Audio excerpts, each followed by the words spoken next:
বাড়ির বারান্দায় বসে শাশুড়ি মায়াদেবী চুপচাপ আকাশের দিকে তাকিয়েছিলেন। বয়স 40 পেরিয়েছে, কিন্তু মুখের ভাঁজে এখনও এক অদ্ভুত আকর্ষণ লুকিয়ে আছে। চোখে কেমন যেন এক রহস্যের ছায়া। ওই সময়ে ঘরে ঢুকল তার জামাই অভিক। বয়স মাত্র 25, কিন্তু চালচলনে এমন এক ভদ্রতা ছিল যা সবাইকে টেনে নিত। অভিকের বিয়ে হয়েছে মায়াদেবীর মেয়ের সঙ্গে, কিন্তু মেয়েটি চাকরির কাজে বাইরে থাকে, ফলে জামাই প্রায়ই শ্বশুরবাড়িতে একা এসে ওঠে। মায়াদেবী খেয়াল করলেন, অভিক চা বানিয়ে তার সামনে এনে রাখল। মা, আপনার জন্য গরম চা। সারাদিন ব্যস্ত ছিলেন, খানিকটা বিশ্রাম নিন। মায়াদেবীর বুকের ভেতর হালকা কাঁপন বয়ে গেল। এমন যত্ন সে বহুদিন পায়নি। হালকা হেসে বলল, তুমি না থাকলে আমি বুঝতেই পারতাম না কেউ আমায় এইভাবে খেয়াল রাখতে পারে। অভিক নিচু গলায় বলল, আপনি আমার কাছে শুধু শাশুড়ি নন, তার থেকেও বেশি কিছু। মায়াদেবীর চোখ হঠাৎ জলে ভরে উঠল। কি যেন বলতে গিয়েও থেমে গেলেন। অভিক একবার চুপচাপ তার দিকে তাকিয়ে রইল। চোখে সে অদ্ভুত দৃষ্টি, যেখানে শ্রদ্ধা মিশে আছে, আবার এক অদম্য আকর্ষণও লুকিয়ে আছে। সন্ধ্যের হাওয়া বারান্দায় দুলছিল। আলোর কম্পনে যেন দুজনের মনের ভেতর লুকোনো আগুন আরও উজ্জ্বল হয়ে উঠল। মায়াদেবী ভেবেছিলেন এই বয়সে তার জীবন থেমে গেছে, কিন্তু অভিকের প্রতিটি ছোট যত্ন, প্রতিটি কথা যেন নতুন করে বাঁচার স্বপ্ন দেখাতে শুরু করল। তিনি নিজেকে বোঝানোর চেষ্টা করলেনও, না মায়া, এটা ঠিক নয়, তুমি তো তার শাশুড়ি। কিন্তু হৃদয়ের ভেতর অন্য সুর বাজছিল। তাহলেও এই অনুভূতি কি অস্বীকার করা যায়? অভিক হঠাৎ চুপচাপ তার কাছে এসে বলল, আপনি যদি না থাকেন তো এই বাড়িটা আমার কাছে শূন্য মনে হয়। জানেন কেন? মায়াদেবী ভয়ে গলা শুকিয়ে গেল, কিন্তু তারপরও ধীরে বলল, কেন? অভিক হেসে তাকাল, কারণ এই বাড়ির আলো আপনি। আপনার হাসি ছাড়া চারপাশ অন্ধকার মনে হয়। মায়াদেবী চোখ নামিয়ে নিলেন। হৃদয়ের ভেতর ঝড় বয়ে যাচ্ছিল। হঠাৎ মনে হল, এই সম্পর্কের শুরুটা যেন কোনো নিষিদ্ধ বাগানে প্রথম পা রাখা। কোথাও কেউ টের না পাক, কিন্তু মনের ভেতর এক নতুন কাহিনী শুরু হয়ে গেছে। রাত তখন অনেকটা গভীর। চারপাশ নিস্তব্ধ হয়ে আছে। শুধু ঝিঝি পোকার শব্দ শুনে মনে হচ্ছিল যেন প্রকৃতিও কিছু গোপন কথা ফিসফিস করে বলছে। অভিক নিজের ঘরে শুয়েছিল, কিন্তু চোখে একটুও ঘুম আসছিল না। মাথায় বারবার ভেসে উঠছিল মায়াদেবীর চোখও। সেই চোখতে এক অদ্ভুত শান্তি আছে, আবার এক অনিবার্য আকর্ষণও আছে। হঠাৎ করেই সে বারান্দায় এসে দাঁড়াল। দেখল মায়াদেবী এখনও বসে আছেন। চুল খোলা, সাদা শাড়ি পরে আছেন। হাওয়ায় চুল উঠছে। অভিক এগিয়ে গিয়ে আসতে বলল, আপনি এখনও ঘুমোননি? মায়াদেবী একটু চমকে তাকিয়ে বলল, ঘুম আসছে না। কেমন জানি মনে হচ্ছে বুকের ভেতর কষ্ট জমে আছে। অভিক ধীরে ধীরে এগিয়ে এসে বলল, কষ্ট হলে কাউকে বললে ভালো লাগে, অন্তত বুক হালকা হয়। মায়াদেবী হেসে ফেললেনও। সেই হাসিতে দুঃখ আর কোমলতা মিলেমিশে ছিল। সব কথা কি বলা যায় অভিক? কিছু কিছু কথা শুধু মনে জমে থাকে, অন্য কি বললেই বোঝা বাড়ে। অভিক নিচুস্বরে উত্তর দিল, তাহলে আমায় বলুন, আমি বোঝা বাড়াব না, আমি আপনার বোঝা ভাগ করে নেব। এই এক মুহূর্তেই যেন তাদের দূরত্ব ভেঙে গেল। মায়াদেবী মনে মনে কেঁপে উঠলেন, তবুও ধীরে বললেন, আমার জীবন থেমে গেছে অভিক। সবাই ভাবে আমি শক্ত, আমি সুখী, কিন্তু ভেতরে আমি একেবারেই একা। অভিক মায়াদেবীর মুখের দিকে তাকিয়ে রইল। তার চোখে মায়াদেবী দেখলেন নিচ্ছুক জামাইয়ের দৃষ্টি নয়, বরং এক অদ্ভুত মমতা আর টান। সেই রাতে তারা অনেকক্ষণ বারান্দায় বসে গল্প করল। ছোট ছোট সুখের কথা, দুঃখের কথা, মনের গোপন ভাবনা। ধীরে ধীরে রাত কেটে গেল। ভোরের আলো ফোটার আগেই অভিক উঠে দাঁড়াল। চলুন, ভোর হয়ে যাবে, সবাই জেনে গেলে ভালো লাগবে না। মায়াদেবী চুপচাপ মাথা নেড়ে ঘরে ঢুকে গেলেন, কিন্তু যাবার আগে এক মুহূর্তের জন্য চোখে চোখ রেখে হাসলেন। সেই হাসি অভিকের বুকের ভেতর আগুন ধরিয়ে দিল। সকালে পুরো বাড়ি জেগে উঠল, কিন্তু তারা দুজনেই আগের মতো স্বাভাবিক আচরণ করল। কেউ যেন কিছু টের না পায়। তবু ভিতরে ভিতরে তারা বুঝে ফেলেছিল এই গোপন অনুভূতির গল্প আর থেমে নেই, এটা ধীরে ধীরে তাদের জীবনটাকে ঘিরে ফেলছে। দুপুরের রোদে একটু কমতেই বাড়ির উঠোনে মায়াদেবী গাছেতে জল দিচ্ছিলেন। গরমে কপালে ঘাম জমেছে, শাড়ির আঁচল দিয়ে তা মুছছিলেন। অভিক ঘর থেকে বেরিয়ে আসতে দৃশ্যটা দেখে থেমে গেল। মায়াদেবীর মুখে পরিশ্রমের ক্লান্তি, কিন্তু সেই ক্লান্তির মাঝেও এক অদ্ভুত টান। সে এগিয়ে গিয়ে আসতে বলল, মা, আপনি কেন এসব করছেন? আমাকে ডাকলে দিতেন, আমি করে দিতাম। মায়াদেবী মৃদু হেসে বললেন, তুমি তো সারাদিন ব্যস্ত, তোমায় আর কষ্ট দেব কেন? অভিক জোর করে জলের কলসি নিজের হাতে নিল। আপনি আমায় কষ্ট দিচ্ছেন না, বরং শান্তি দিচ্ছেন। আপনার জন্য কিছু করতে পারলেই আমি আনন্দ পাই। মায়াদেবী অবাক হয়ে তার দিকে তাকালেন। এই ছেলেটা কেন বারবার এমনভাবে কথা বলে? মনটা কেমন যেন নরম হয়ে আসে। হঠাৎ পাশের ডাল থেকে একটা ছোট্ট পাখি উড়ে গিয়ে মায়াদেবীর কাঁধে বসল। ভয় পেয়ে তিনি আঁতকে উঠলেন। অভিক সঙ্গে সঙ্গে তার হাত ধরে ফেলল। ভয় নেও, আমি আছি। সেই মুহূর্তটা যেন সময়কে থামিয়ে দিল। তাদের দুজনের হাত এক হয়ে গেল। দুজনেই কিছুক্ষণ কিছু বলতে পারলেন না, শুধু চোখে চোখ রেখে নিঃশব্দ খেলা চলল। মায়াদেবী ভীষণ লজ্জা পেয়ে হাত ছাড়িয়ে নিলেন। ধীরে বললেন, এভাবে হাত ধরো না অভিক, কেউ দেখে ফেললে? অভিক শান্ত গলায় বলল, কেউ যদি দেখেও ফেলে, তারা শুধু দেখবে একজন জামাই তার শাশুড়িকে রক্ষা করছে। মায়াদেবী ভিতরে ভিতরে বুঝতে পারলেন অভিক শুধু জামাই হয়ে কথা বলছে না, ওর গলায় অন্য সুরও আছে। সেই সুর তাকে দুর্বল করে দিচ্ছে। বিকেলের পর চা খেতে খেতে মায়াদেবী ইচ্ছে করেই অভিককে একটু ঠাট্টা করে বললেন, তুমি কিন্তু খুব চালাক, নিজের শাশুড়ির মন গলাতে জানো? অভিক হেসে উত্তর দিল, মন গলানো নয় মা, আমি শুধু সত্যি বলি। সেদিন রাতে মায়াদেবী ঘুমোতে গেলেনও, কিন্তু মাথার ভেতর বারবার ভেসে উঠছিল দুপুরের সেই হাত ধরা মুহূর্ত। মনে হচ্ছিল অজান্তেই তারা এক নিষিদ্ধ খেলায় পা রাখল। সকালবেলা মায়াদেবী রান্নাঘরে ব্যস্ত, ভাত চাপিয়েছেন, ডাল ফুটছে, আর পাশে কড়াইতে সবজি ভাজা হচ্ছে। হঠাৎ করেই অভিক এসে দাঁড়ালো দরজার পাশে। মায়াদেবী খেয়াল করলেনও অভিক চুপচাপ তাকিয়ে আছে। তিনি হাসতে হাসতে বললেন, এইভাবে দাঁড়িয়ে কি দেখছ? অভিক ধীরে ধীরে এগিয়ে এসে বলল, দেখছি রান্নাঘরটা যেন আলোয় ভরে গেছে। আপনি থাকলেই এ ঘরটার গন্ধ বদলে যায়। মায়াদেবী শাড়ির আঁচল দিয়ে ঘাম মুছতে মুছতে বললেন, তুমি আবার শুরু করলে। বেশি মিষ্টি কথা বললে আমি রাগ করব। অভিক মুচকি হেসে কড়া গলায় বলল, আপনি যতই রাগ দেখান, আমি থামব না।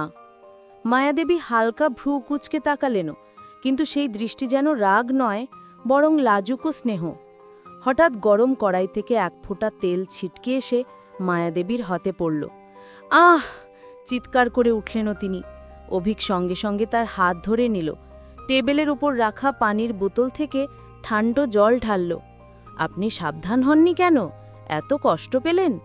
মায়াদেবী তার চোখে চোখ রেখে বললেন, তুমি আছো বলেই আমি ভয় পাইনি।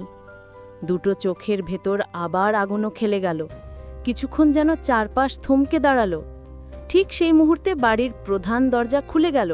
পাশের বাড়ির কাকিমা ডাকতে এসেছেন। মায়াদেবী তাড়াতাড়ি হাত সরিয়ে শাড়ির আঁচল ঠিক করলেন।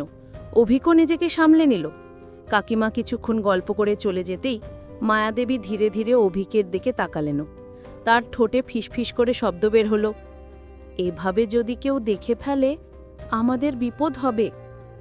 অভিক শান্ত গলায় উত্তর দিল, ভয় পাবেন না, আমি কখনো আপনাকে একা ফেলে যাব না। মায়াদেবীর বুকের ভেতর ঢেউ উঠল।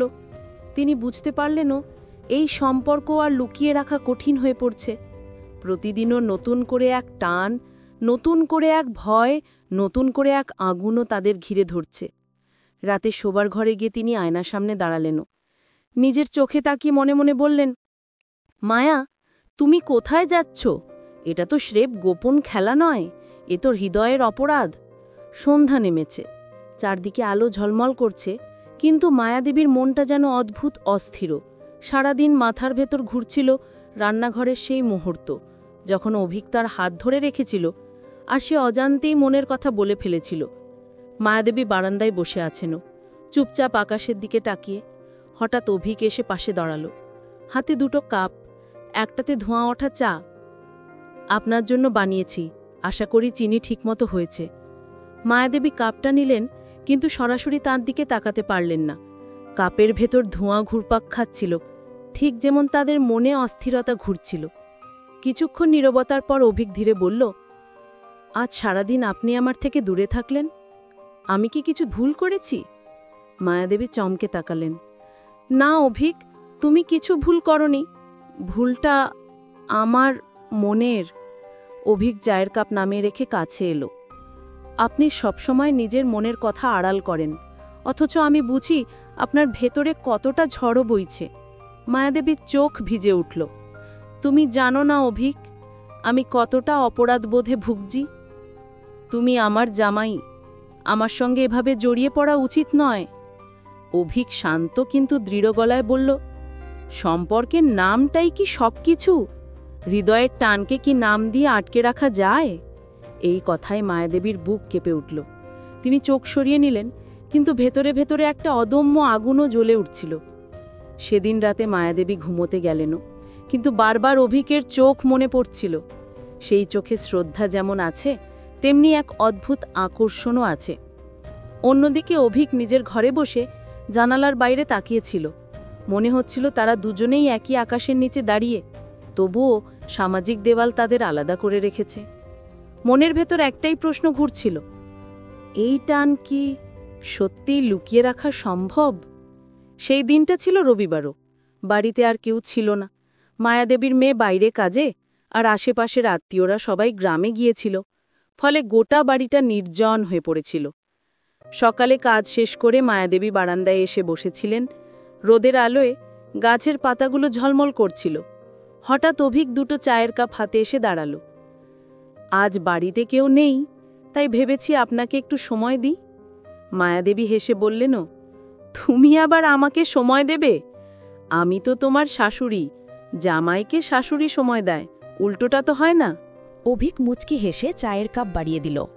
আপনি জানেন, আমাদের সম্পর্কটা শুধু নামের মধ্যে আটকে নেই। আমরা চাইলে একে অন্যের সবচেয়ে কাছের মানুষও হতে পারি। এই কথায় মায়াদেবীর বুক কেঁপে উঠল। চুপচাপ কাপটা হাতে নিলেন। কাপ থেকে ধোঁয়া উঠছিল, আর সেই ধোঁয়ার ভেতর লুকিয়েছিল এক অদ্ভুত আবেগ। কিছুক্ষণ চা খাওয়ার পর অভিক বলল, চলুন, আজ আপনাকে ঘরের ভেতর আটকে রাখব না, আপনাকে নিয়ে বাগানে যাব। মায়াদেবী প্রথমে আপত্তি করলেন, না না, কেউ দেখলে কি বলবো? অভিক শান্ত কণ্ঠে উত্তর দিল, আজ আমাদের সুযোগ আছে, ভয় পাবেন না। অবশেষে তিনি রাজি হলেন। দুজনে বাড়ির পেছনের ছোট বাগানে গেলেন। ফুল গাছগুলোতে রঙিন ফুল ফুটে আছে, বাতাসে মিষ্টি গন্ধ। অভিক এক মুঠো ফুল ছিঁড়ে এনে মায়াদেবীর হাতে দিল। এই ফুলগুলো যেমন সুন্দর, তেমন আপনিও।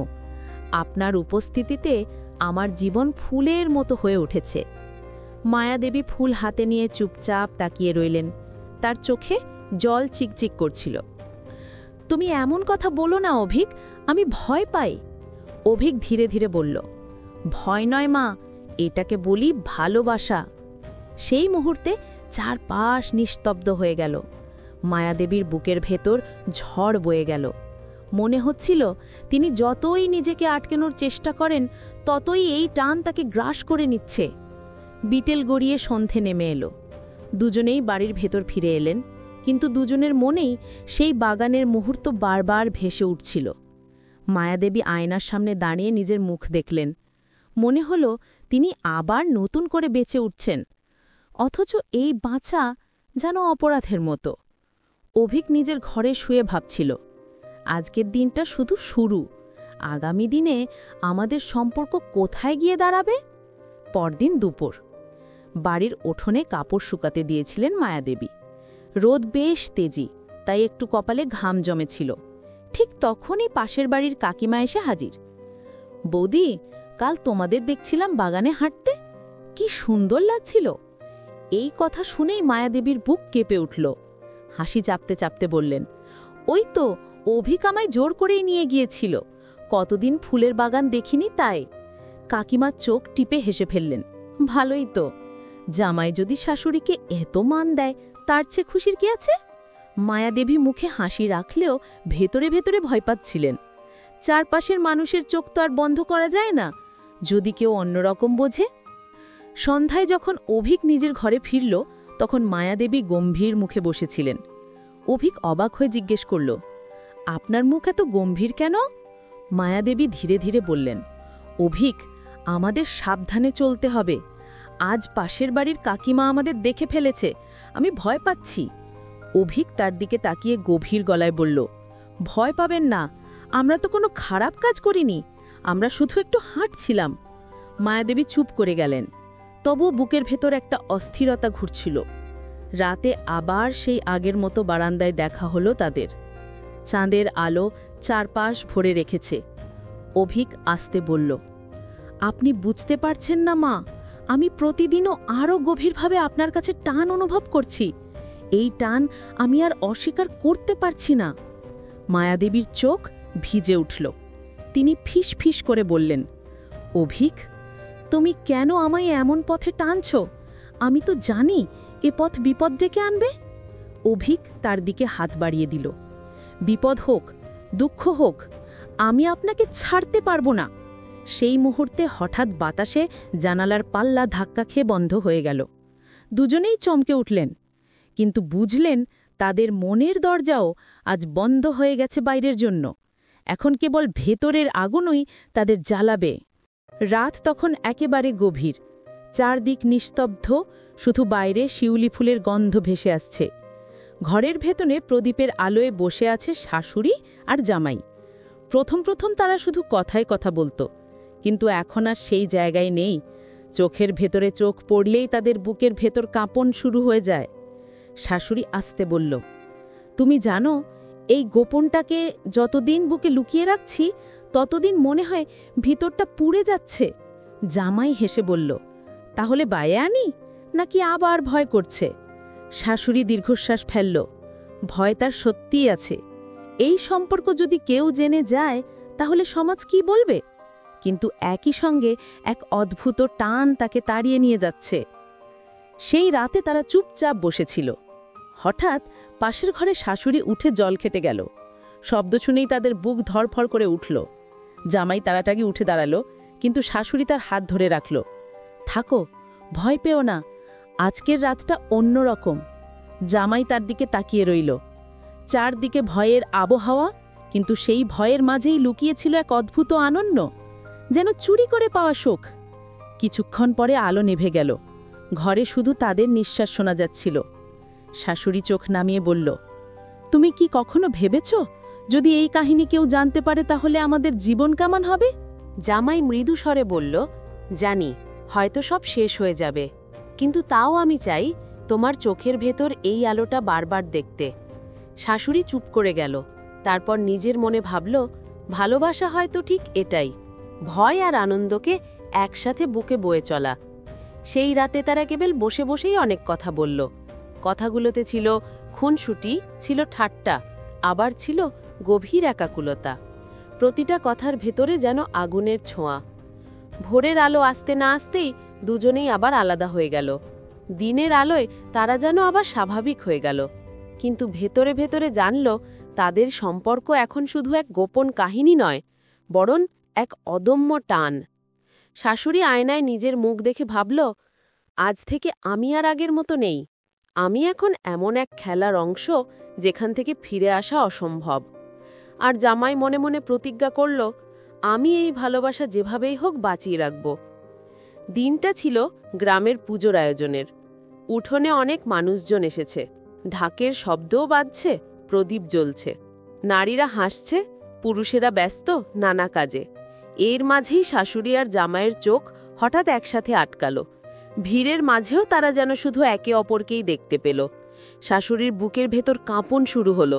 মনে হলো কেউ সবকিছু বুঝে ফেলবে। কিন্তু জামাই মাথা নিচু করে একটা মিষ্টি হাসি দিল। সেই হাসি শাশুড়ির ভেতরে যেন আগুন জ্বেলে দিল। পরে দুপুরে সবাই খেতে বসল। ভিড়ের ফাঁকেই জামাই আসতে বলল, তোমার চোখে আজ এক অদ্ভুত আলো দেখছি। শাশুড়ি লজ্জা পেয়ে চুপ করে রইল। চারদিকে লোকজন, কিন্তু তার ভেতরে বাজতে লাগল এক অজানা সুর। সন্ধ্যায় পুজোর পর সবাই যখন ক্লান্ত হয়ে পড়ল, তখন শাশুড়ি আঙিনার এক কোণে বসেছিলেন। জামাই নিঃশব্দে তার পাশে এসে দাঁড়াল। দূরে আলো, কাছে অন্ধকার। অন্ধকারের আড়ালে তারা একে অপরকে নিঃশব্দে কথা বলল। শাশুড়ি বলল, আমাদের এই খেলা কি খুব বিপজ্জনক হয়ে যাচ্ছে না? জামাই মৃদুস্বরে উত্তর দিল, হতে পারে, কিন্তু যে আগুন জ্বলে উঠেছে সেটা কি আর নিভিয়ে রাখা যায়? দুজনে হেসে ফেলল, যদিও হাসির আড়ালে ছিল তীব্র ভয়। তারা জানত এই গোপন যদি ধরা পড়ে যায় তবে সমাজ তাদের ক্ষমা করবে না। তবুও তারা একে অপরের চোখে ডুবে গেল। সেই রাতে আবারও তারা লুকিয়ে অনেকক্ষণ কথা বলল।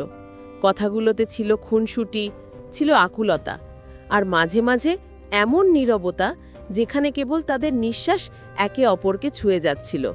শাশুড়ি নিজের মনে ভাবল, এই টানটা আর কোনো দিন কমবে না, বরং প্রতিদিন বেড়ে চলেছে। আর জামাইয়ের মনে হচ্ছিল, শেষ যাই হোক, আমি এই ভালোবাসাকে ছাড়ব না। রাত যখন গভীর হলো, তারা আবার আলাদা হয়ে গেল। ভোরে স্বাভাবিক মুখে অভিবাদন জানালো, কিন্তু ভেতরে ভেতরে দুজনেই জানত তাদের হৃদয়ের আগুন এখন প্রায় বিস্ফোরণের পথে। রাত তখন ঝোড়ো, আকাশে কালো মেঘ, বিদ্যুতের আলোয় বারবার চমকে উঠছে চারদিকও। এমন রাতে শাশুড়ির বুক ধরফর করছে অজানা আশঙ্কায়। জামাই বাইরে থেকে ভিজে ঢুকল ঘরে, চোখে মুখে অদ্ভুত আলো। শাশুড়ি ভয়ে ফিসফিস করে বলল, আজ যদি কেউ কিছু বুঝে যায়? জামাই মৃদু হেসে উত্তর দিল, ভয় পাবার সময় পেরিয়ে গেছে। আজ হয়তো সব সত্যি স্বীকার করে ফেলব, নয়তো চুপিসারে একে অপরকে ছেড়ে চলে যাব। শাশুড়ি অবাক হয়ে তার মুখের দিকে তাকালো। এতদিন শুধু গোপনে ভালোবাসার খেলা চলছিল, কিন্তু আজ জামাইয়ের কণ্ঠে এক দৃঢ়তার সুর। বজ্রপাতের আলোয় তাদের চোখে চোখ পড়ল। দুজনেই নিঃশব্দে বুঝে গেল তারা আর ফিরে যেতে পারবে না। সেই রাতের ঝড়ো হাওয়ার ভেতরে তারা অনেকক্ষণ বসে রইল, একে অপরের কাছে নিজের সব ভয় আর আশা খুলে বলল।